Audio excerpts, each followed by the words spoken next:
Hello, everybody. This is Jerry Mateo Thandra. So today's going to be a little bit different than my normal videos. I actually am going to take a look at a live session that I've been doing. I know a lot of you guys have been seeing that I've been posting a lot of these live events that I've been doing lately, and I want to just kind of go over one of the this Bangladesh band that I'm in the middle of doing their tour in California here. And so far, I'll have some video footage here and there. But all of this has been recorded onto the SD cards of my Behringer Wing rack console. And if you check out my shorts, you'll see them. And then just going over what I own, I have a Behringer X32 rack and a Behringer Wing rack. I'm in the process of saving up to get a Behringer Wing Compact. I am not a Behringer fanboy. Actually, I used to use PreSonus Studio Live consoles. I thought they were very good. They still are very good. They sound good, but I did not really like the. Let's go over the song. So we have this Bangladesh band. We're going to pick just one snippet of this like 6 hour. Let's listen to the mix from the console. So we have the mains and subs, and that basically means that is from the main matrix and the sub crossover. You can see that there's some pretty crazy EQ because we're using VRXs, which are very harsh sounding speakers. And then the subs, I had no control over the setup. Stereo sum.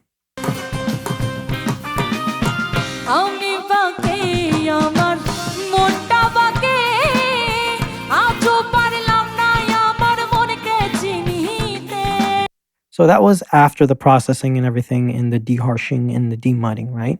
This is the raw tracks, basically the raw recordings into the SD card.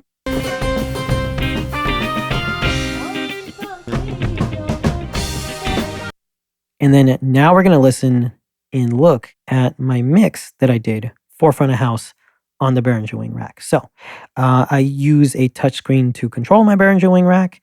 And you can see that these are my buses. So we have the drums, percussion, bass, guitar bus, key bus, vocal bus, and then our reverbs and our submix. Cool thing about the Behringer Wing rack is every single channel is true stereo. So it does not matter what you do. Let's say I want to make channel 32 stereo.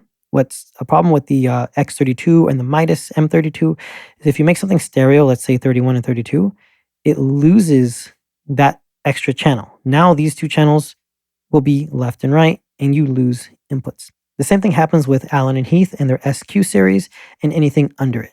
You will lose channels. Well, the Behringer Wing doesn't have the problem. I make it stereo, boom, still have the next channel. And that was a big selling point for me, which means that I can have, I think, 96 channels or inputs into 48 channels, which is really cool. This is the stereo sum.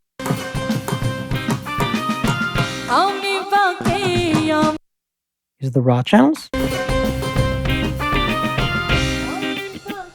And this is from the console back to the recorder.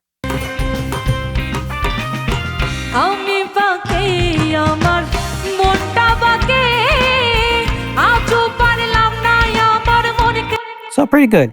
Keep in mind that this was a live mix. So we were in this giant lot, lots of reflections, stacks of VRXs, which are horrible sounding speakers. And then we had this weird sub array that did not sound good. So I had to do a lot of correction. So the first thing is looking at our channels. We have kick in, kick out, snare top, snare bottom, high, mid, and low tom, the overheads, which is stereo, two SM81s, percussion high, low, bass, guitar 1, guitar 2, which is a stereo DI, keys, and then 4 vocals. We had some stereo tracks, and then there's a bunch of extra tracks you can see in the session that we had, but they were irrelevant. It was just talk back and stuff like that. So we did not go through any of these. So we have speech tracks, end of show tracks. We had a bunch of extra tracks. Let's start off with our kick in mic. So the kick in mic is a Beta 91 from Shure.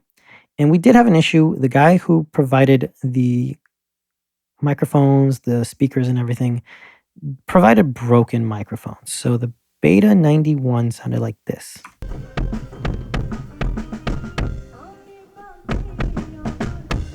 Very weird, very bad sounding. I have a Beta 91. It does not sound like that. But I did make the best of it. Because the subs were very weird and muddy, I decided, hey, let's go with it. I use one of the analog EQ emulations that comes in the Behringer Wing. We have the SSL, we have a Neve 80 series or 88 series, a Neve 84, a Fortissimo, which is a Focusrite, a Pultec, and then a Mag EQ. Turn this on. And then I also utilize the Tilt EQ, I believe. Nope. We utilize the high and the low cut filter.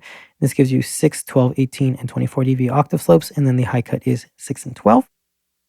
I used the Neve style gate. If you go to our gate section, every single channel has expander gate, a SSL gate, Neve 88 series gate, drummer gate, DBX deesser, a dynamic EQ, a source extractor, which is basically a vocal gate from Rupert Neve Designs, LA2A 1176 transient shaper, and an auto writer for levels.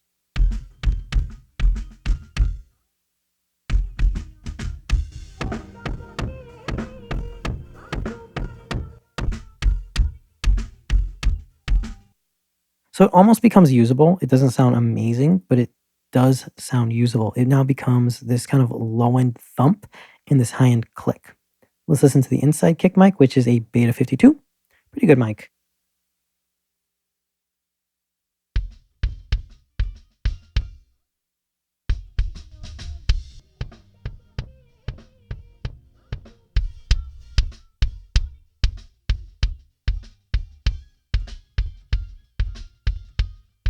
Now for this, I did utilize the high and low cut to get rid of excess mightiness and excess top end.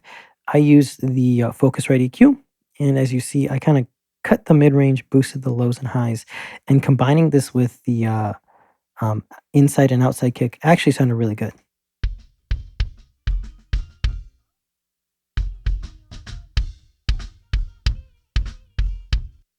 It had a lot of impact and sounded really good in the room and in the mix. Next, we have the snare top, which is a Sennheiser 604, I believe. I actually own Sennheiser 906s or 904s, the clip-ons, the nicer ones. They sound okay, but to me, they're a little thin. I prefer my universal audio microphones for an entire drum kit. I use the SD5 for the kick, SD3s for toms, and SD7 for snare, and then I use a Sennheiser, to be honest, for the snare bottom. Here's the top.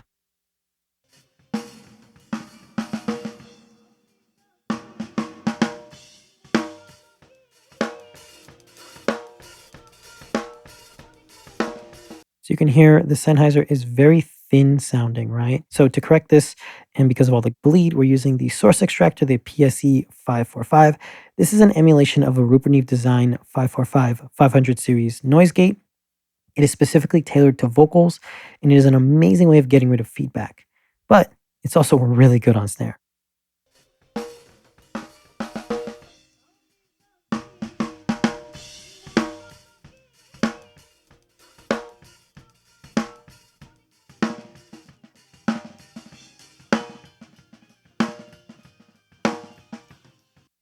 That's it on the snare. It was pretty standard. The snare bottom is where we're using the same mic as the snare top, but this is where we're getting a lot of our crack. So if we bypass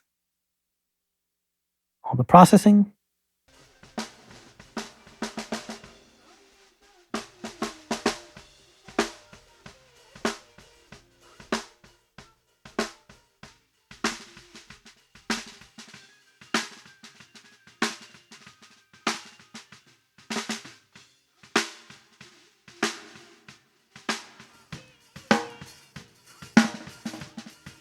it adds a lot.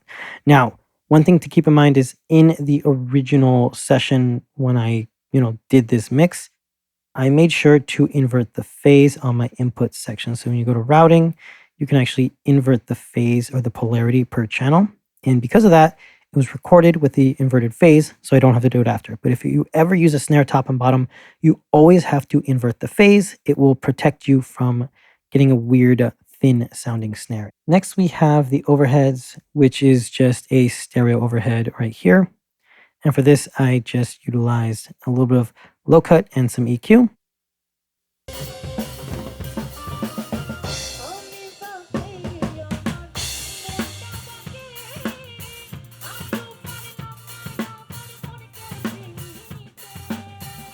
I don't even think I use this compression, but normally I would do something like this.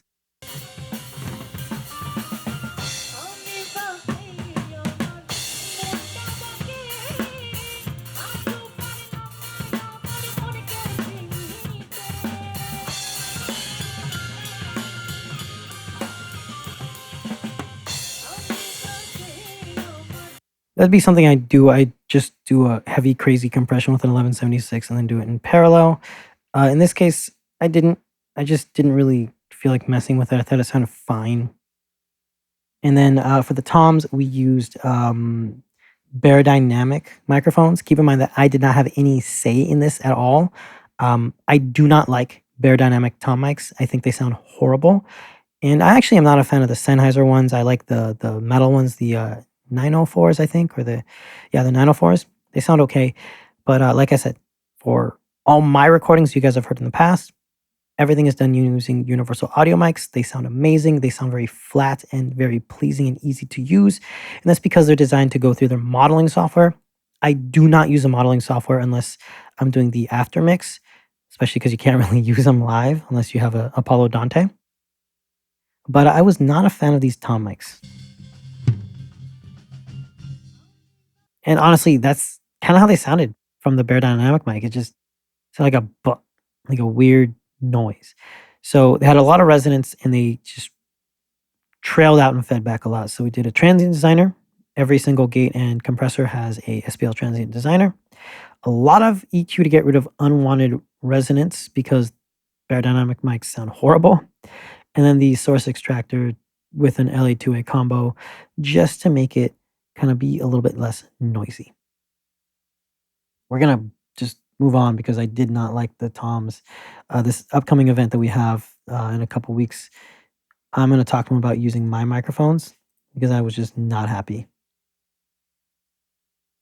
Next, we have the bass. Now, this I was very happy with. For the bass, I used, for this last event, I used a trick that I learned from Gilliam on YouTube. I will give a little postcard for his channel, but he does a lot of live streams using the Behringer Wing, and he uses the Jazz Clean emulation of the Roland Jazz Chorus amp, which is a very clean guitar amp. And normally I use the Sans amp emulation, which is, let's just throw one in, which is right here. This is our Sans amp emulation. Very good emulation. And I have actually done videos on what I like to use. But this thing sounded amazing on the bass. So let's bypass all the processing and let me show you how the bass sounded by itself.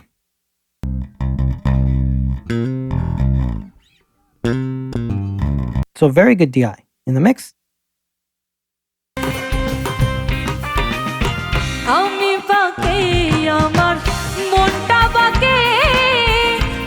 which is okay, but a little bit like too thin and too pokey, right? Check this out.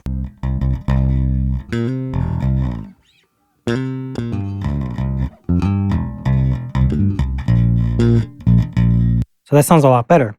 We use the Soul Warmth, which is an SSL saturation and emulates the preamp distortion. We're using the Focusrite EQ, and then we're using the high and low cut with a little bit of a tilt shelf. And then we're using the Jazz Clean bass amp, which is a effect. So this is going to add about 26 samples of latency. You can compensate for it by delaying everything, but I never do. Unless it's something like drums, I never do the latency compensation. You don't need to do it.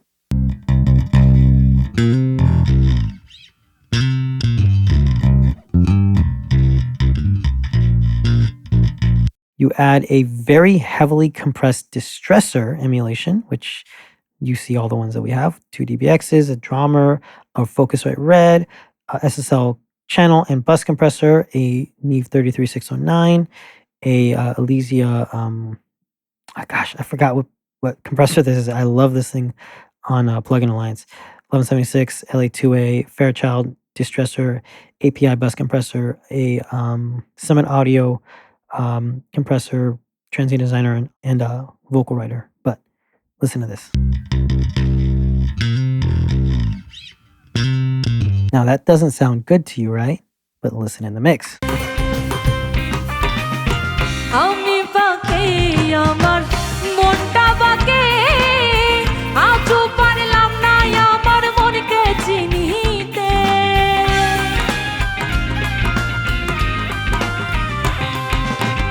আমি বাকে It's fat, it's thick, it's consistent, and you just have to just ride the level wherever you want. Moving on, we have the percussion. So this was a very interesting instrument that had this top and bottom section where the top was all high end and the bottom was all low end. The main issue with this instrument was that they did not bring the microphones that I asked for. Instead, they just used some random clip-on mics. It sounded weird, and then the high end sounded fine. So let's listen to the high end first.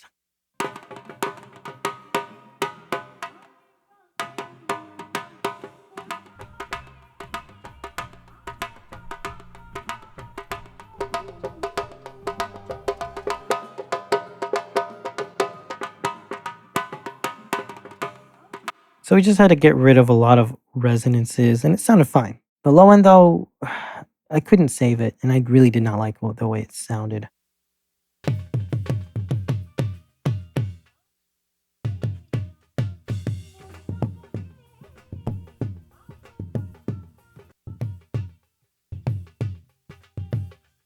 Unfortunately, we had to do something like this because it would feedback. The percussionist would literally stand less than a foot away from the side fills, and he demanded himself be at like plus 10 dB on every side fill.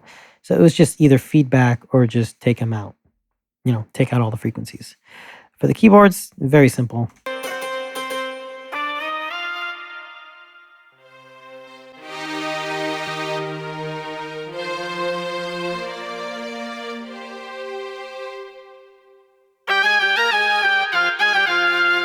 And right here is where you can see that in the mix, like this was very difficult to control. So what I did was use the distressor, and this was to heavily compress this at all times.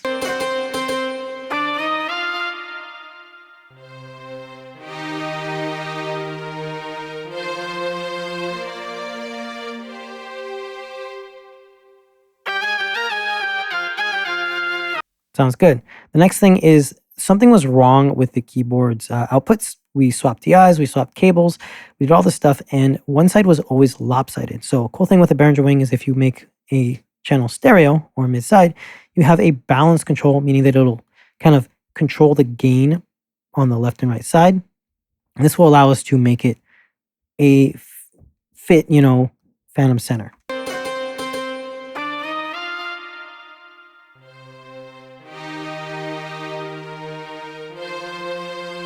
So I just fixed it. We used a little bit of dynamic EQ, a little bit of gating. I actually don't think we use the dynamic EQ at all.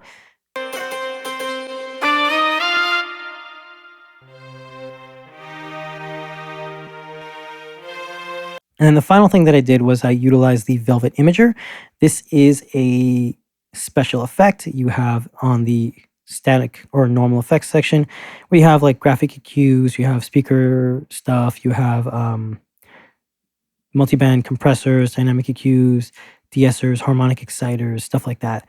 The Velvet Imager basically has a K stereo emulation, which is a UAD K stereo plugin. It will create false stereo if you use the stereoize, or it will very naturally enhance already stereo signals. You have a deep button, which will basically add low end to it. It's cool, but it gets a little out of phase. And then you have Velvet, which is just super aggressive and it makes things sound super wide. But I did this to enhance the stereo image because it was already lopsided and a little narrow.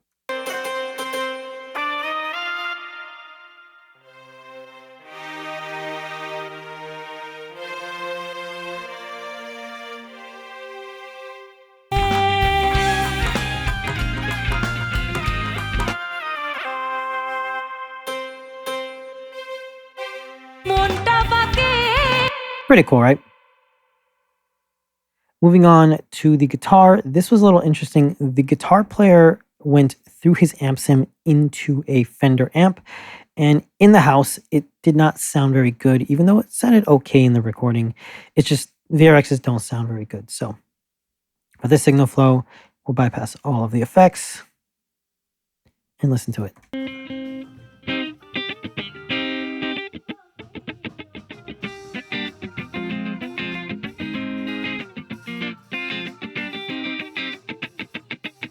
So all I did was use a 1176 to do some quick dynamic control, some EQing, and some brightening using the tilt EQ, basically tilted up more high end, lowered some low end, did a high and low cut filter, used an LA2A to do gentle compression at the end, and then used the Velvet Imager, maximizing the sterilization because it was a mono track to make it sound nice and wide.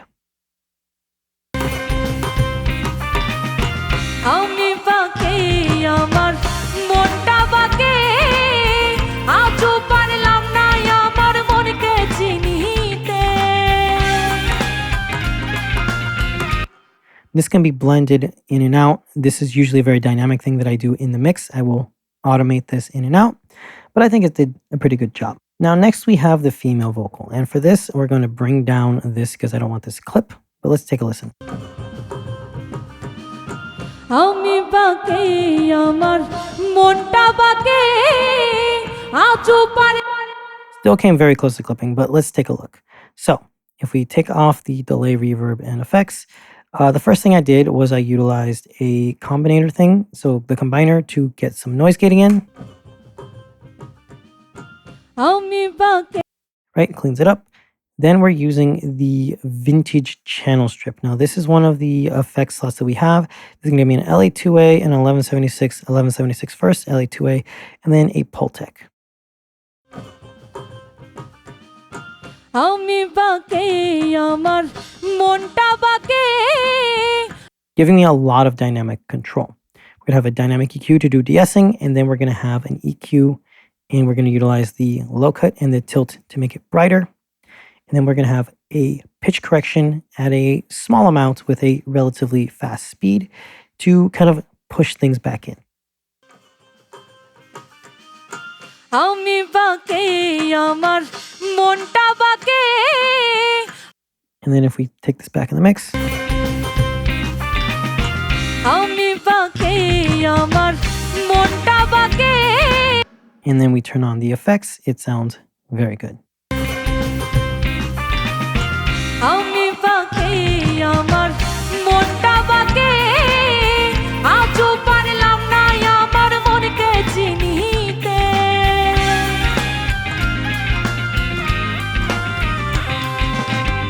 আমি বাঁকে আমার মনটা বাঁকে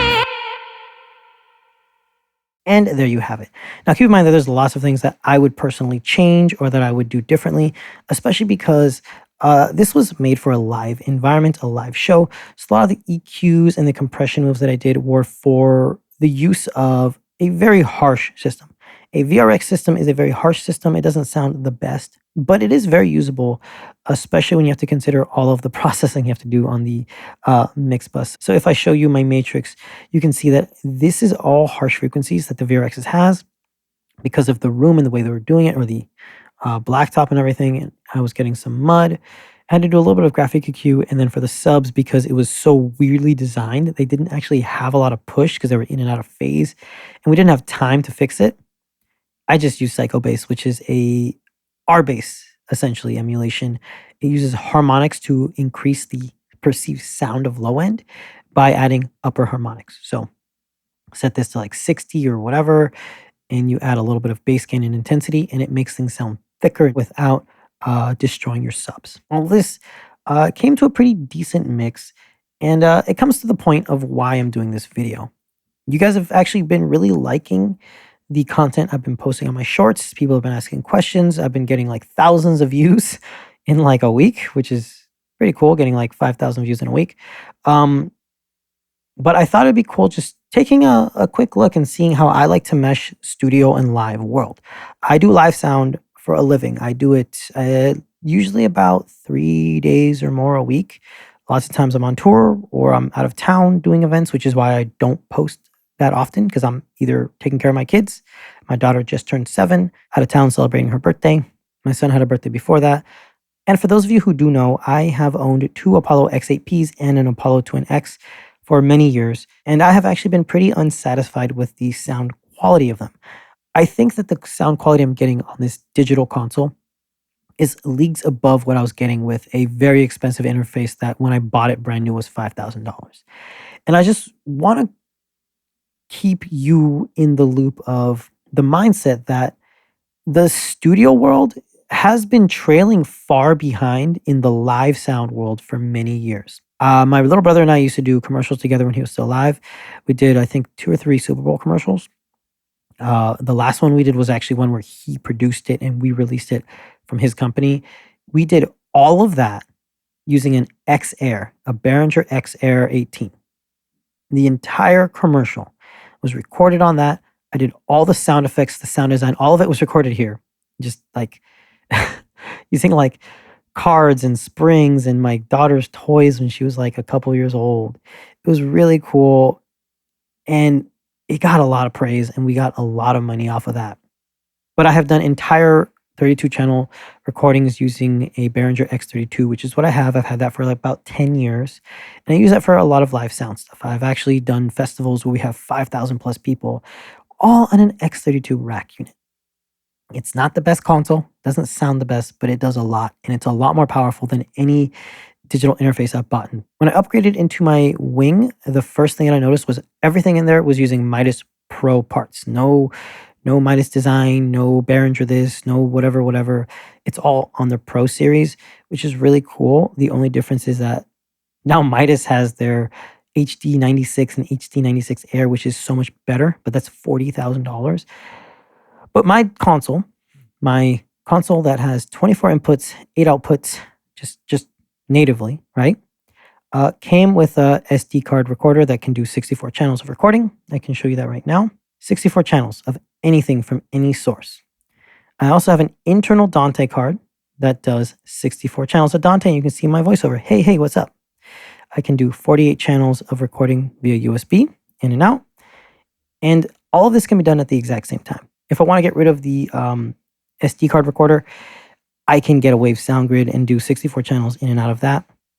But this is just showing you the quality of what you get. And the rack console with the Dante expansion card was, I believe, $3,200, right? Where nowadays you can buy the compact, which I prefer. I'm going to buy that next. That's my next purchase.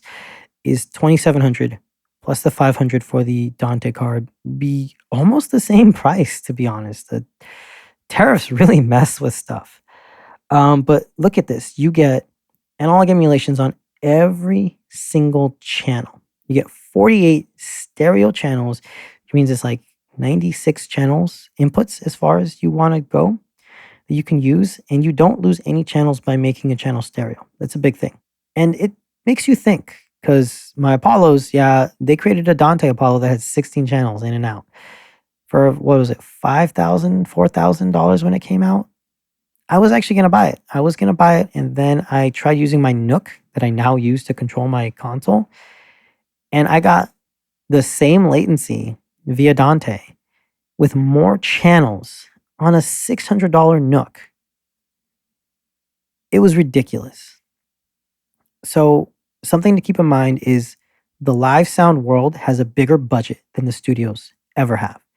And because of that, live sound consoles have to do more than what studio consoles can do.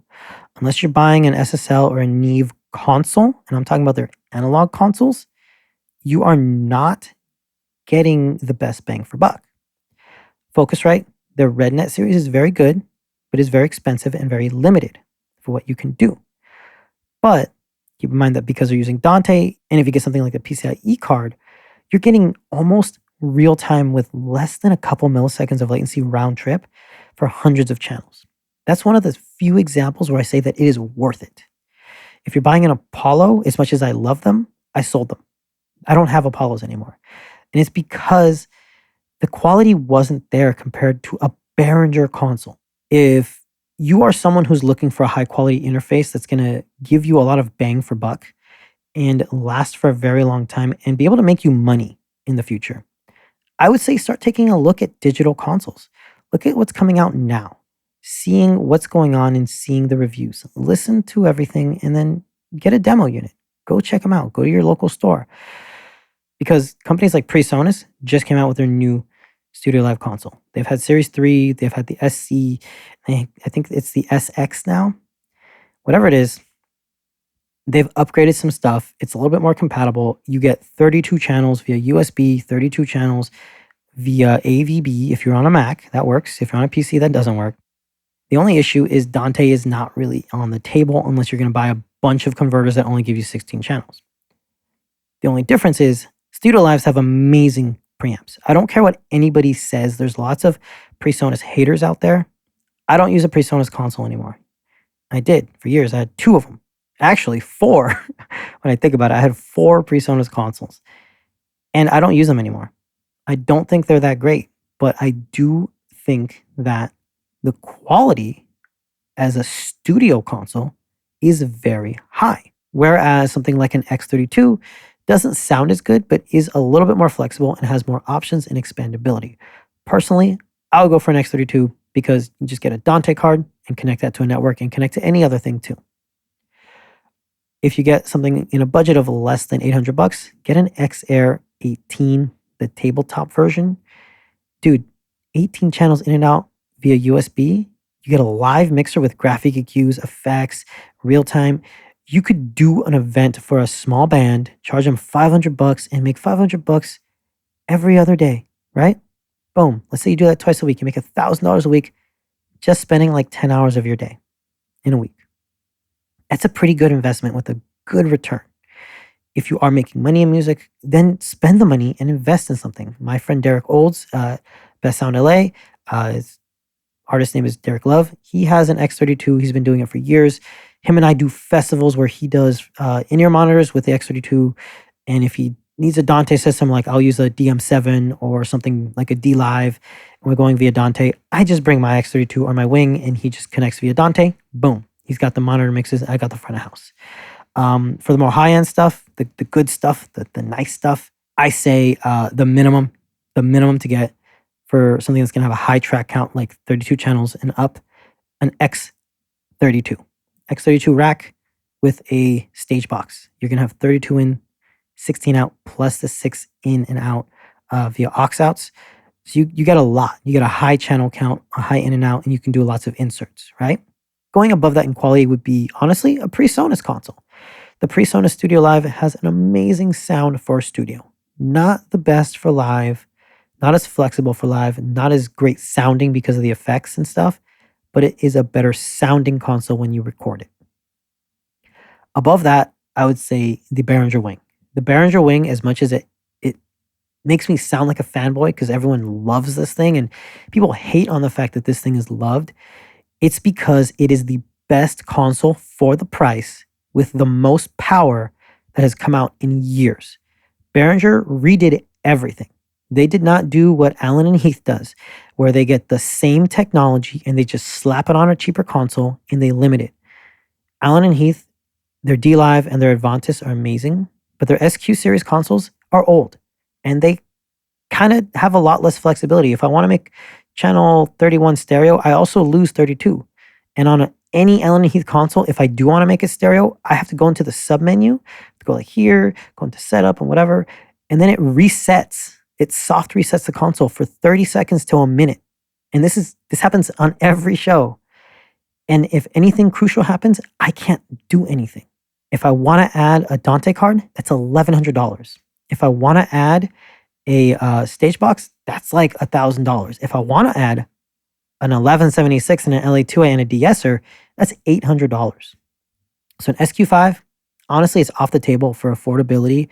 Their Advantis and D-Live are amazing. They're probably some of the best consoles I've used. The SQ is like a good console 5 years ago. And that's exactly what it was. 5 years ago, it was an amazing console. The Wing is a better console.